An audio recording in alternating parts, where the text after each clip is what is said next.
Hello दोस्तों, आज मैं वास्तविक बड़प्पन से जुड़ी कुछ बातें आपके सम्मुख रखना चाहूँगा। उत्पन्न और नष्ट होने वाली वस्तुओं को लेकर अगर आप अपने मन में बड़प्पन और नीचपन का अनुभव करते हैं, यह बहुत बड़ी भूल है। जैसे कोई धन को लेकर अपने को बड़ा मानता है, कोई मकान को लेकर अपने को बड़ा मानता है, तो कोई बढ़िया कपड़े पहनकर अपने को बढ़िया मानता है, और कोई इन चीज़ों के ना मिलने पर अपने को छोटा मानता है। तो यह उसकी बहुत बड़ी भूल है। आप स्वयं परमात्मा के अंश चेतन हैं, और इन जड़ चीज़ों को लेकर आप अपने को छोटा बड़ा मानते हैं। यह आपकी तुच्छता है।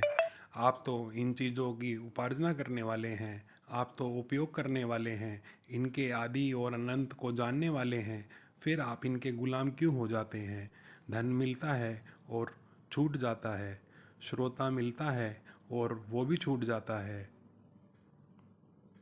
इस प्रकार से जिसके आदि और अनंत को आप जानते हैं, उसके मिलने से अपने को बड़ा या छोटा मानना कितनी बड़ी गलती है। थोड़ा विचार करें तो यह बात अकल में आ जाती है कि अगर पद मिलने से हम बड़े हुए तो वास्तव में हम छोटे ही रहे, पद बड़ा रहा। रुपए आने जाने से हम बड़े हुए तो रुपए बड़े हुए, हम बड़े नहीं हुए। इस बात को आप समझें और मान लें कि अब हम आने जाने वाली वस्तुओं को लेकर अपने को बड़ा या छोटा नहीं समझेंगे।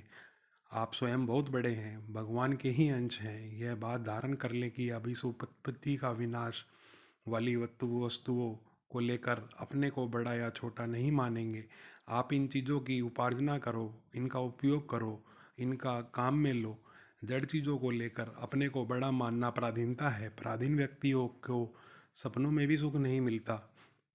हम तो भगवान के हैं और भगवान हमारे हैं, ऐसा मान लोगे तो आप वास्तव में बड़े हो जाओगे। इस बात को समझें और स्वीकार करें। आप दुख को चाहते नहीं पर दुख की सामग्री बटोरते हैं। दुखी होना चाहते नहीं पर नाशवान चीज़ों की पराधीनता स्वीकार कर लेते हैं। जिसे गुण होते हैं उसके पास आदमी ज़्यादा जाते हैं। गुण होने से उसके पास आदमी जाते हैं तो गुण कौन सा उसका स्वरूप है? गुण भी तो उसने लिया है। गुण ही नहीं रहेगा तो लोग उसके पास नहीं जाएंगे। आप विचार करें कि दूसरों के जाने पर वह बड़ा कैसे हो गया। अगर लोगों के जाने पर वह बड़ा हुआ तो उसका बड़प्पन पराधीन ही तो हुआ। लोग जाएं तो वह बड़ा हो गया, लोग ना जाएं तो वह छोटा हो गया।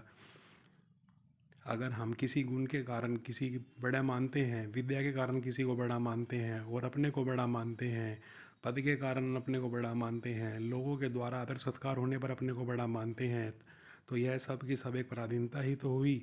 कोई आए चाहे ना आए, गुण चाहे ना हो, चाहे अच्छा लगे चाहे बुरा, उनमें क्या मतलब है? हमें तो वैसे ही हैं जैसे हम रहेंगे। आप इसे समझें और सोचें कि अगर कोई ऐसा करे तो बड़ा हो गया या छोटा? जो दूसरों के द्वारा अपने को छोटा या बड़ा मानता है वह कभी बड़ा हो सकता है क्या? सपने में भी नहीं हो सकता। जो दूसरी वस्तुओं के अधीन अपना बड़प्पन मानता है वह सुखी कैसे हो सकता है? उसने तो महज एक गुलामी पकड़ ली। आपके पास धन आ जाए तो उसका सदुपयोग करें, अच्छे से अच्छे कामों में लगाएं, इसे समझें। और अगर आप यह सोचते हैं कि आज आने से बड़े हो गए तो ये बात तो ठीक नहीं हुई। भगवान आने जाने वाले नहीं हैं, वे रहने वाले हैं। उनको आप अपना मानोगे तो आप असली में बड़े हो जाओगे। असली में बड़े हो जाओगे तो आप बड़प्पन और अभिमान नहीं आएगा और छोटेपन का भय नहीं रहेगा। कोई हमें छोटा ना मान ले। आपको कोई छोटा मान ले तो क्या हानि हो जाएगी? कोई बड़ा मान ले तो क्या लाभ हो जाएगा? आप जिसके हैं और जो आपका है उस परमात्मा के साथ आप अपना संबंध ठीक से स्वीकार कर लीजिए। परंतु दूसरी वस्तुओं के द्वारा अपने को बड़ा या छोटा मानोगे तो अभिमान और दीनता कभी नहीं जाएगी। जो आने वाले जाने वाली चीज़ें हैं, अनित्य हैं, उनको सह लो। सहने का अर्थ है उनके आने जाने का असर अपने पर ना पड़े। उनका असर अपने पर ना पड़े तो इतनी शांति का आनंद होगा जिसका आपको कोई पारावार नहीं। कहानी अच्छी लगी दोस्तों तो please like share and comment. Please subscribe to my YouTube channel. Thank